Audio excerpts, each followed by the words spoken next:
Success at last, albeit overdue and underwhelming. Head to the war room for an update on the situation. Perhaps there is a shred of hope, after all.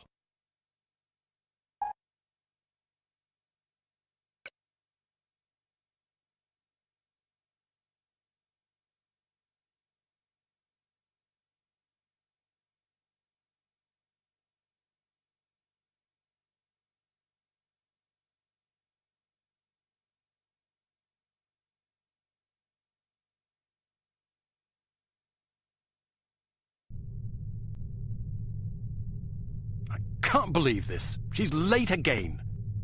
Where is that blasted girl? Give her a break, Smithy. About damn time. There's been a new development. I heard about the Monte Carlo incident. Was it harm?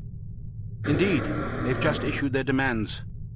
What you know is that at precisely 1700 hours Greenwich Mean Time on September 19th, 1967, an explosion destroyed Club Metropole in Monte Carlo, Monaco, killing 47 people and injuring more than 100.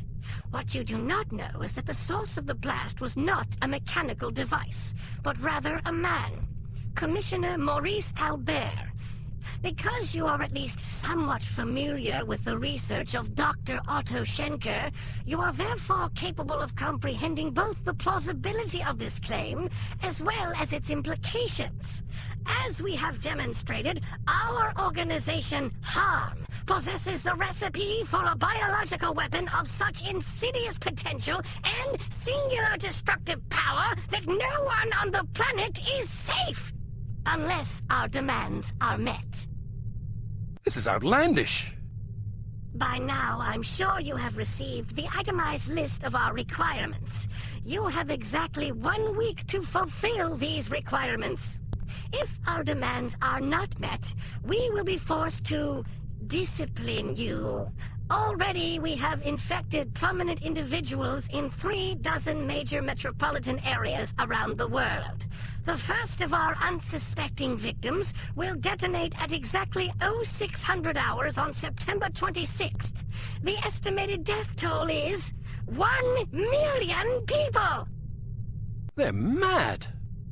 The remaining victims will detonate at 6-hour intervals thereafter.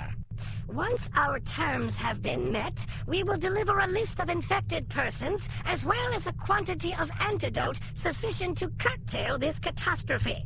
However, because the deadline we have imposed is dictated by the chemical fuse inherent in the reagent itself, the sooner you comply with our wishes, the more time you will have available in which to administer the antidote. I assure you that you do not possess the medical means necessary to diagnose the infection, nor the technical means necessary to defuse it. Therefore, it would be in your best interest not to squander valuable time on such useless endeavors.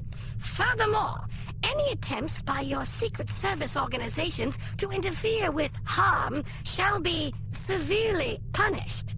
That is all. A puppet? Don't be fooled by the messenger. This situation is extremely grave. They certainly expect us to swallow a lot of maybes. Maybe they're telling the truth about Monte Carlo. Maybe the consequences would be as dire as they predict. Maybe there's an antidote. Maybe they'll fulfill their end of the bargain.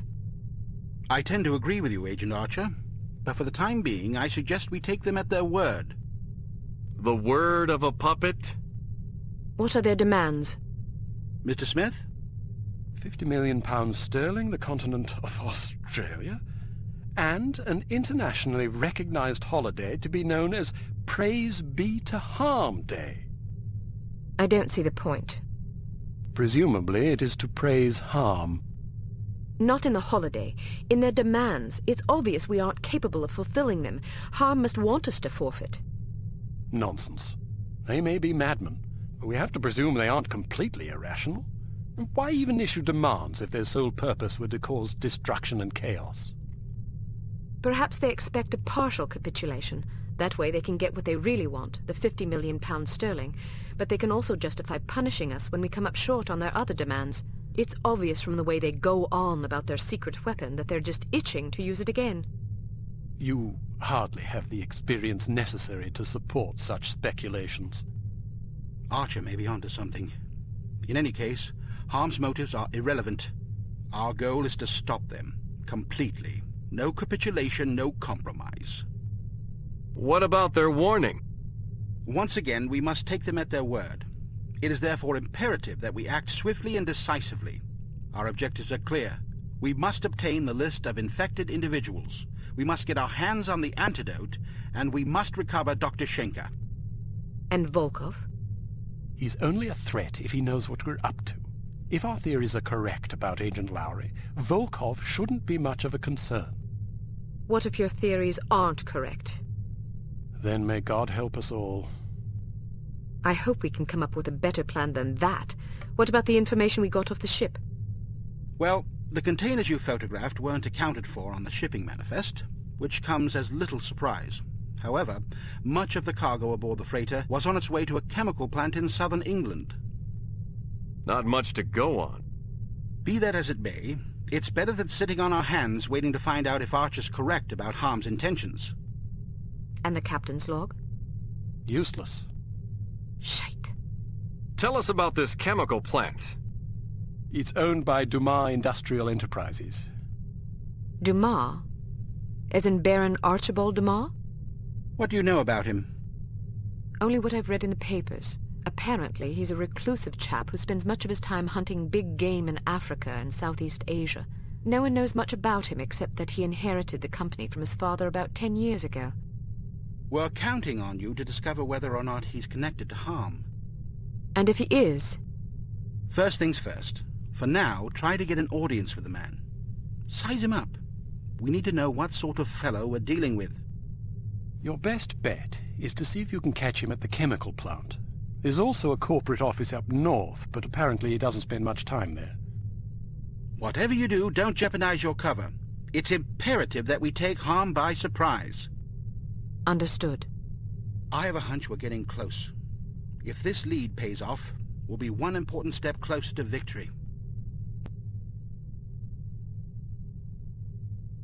Welcome to Advanced Field Tactics. We've cooked up a stunning new perfume for you. It temporarily blinds and dazes anyone caught in its influence. Do be careful not to spray it upwind.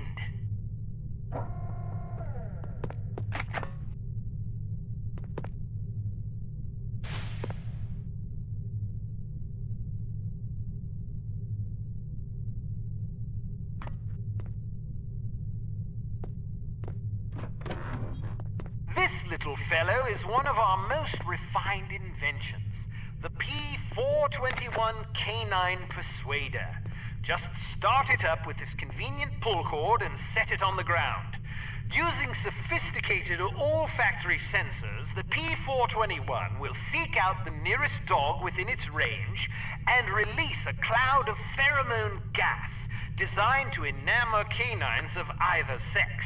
Quite useful for incapacitating bothersome guard dogs.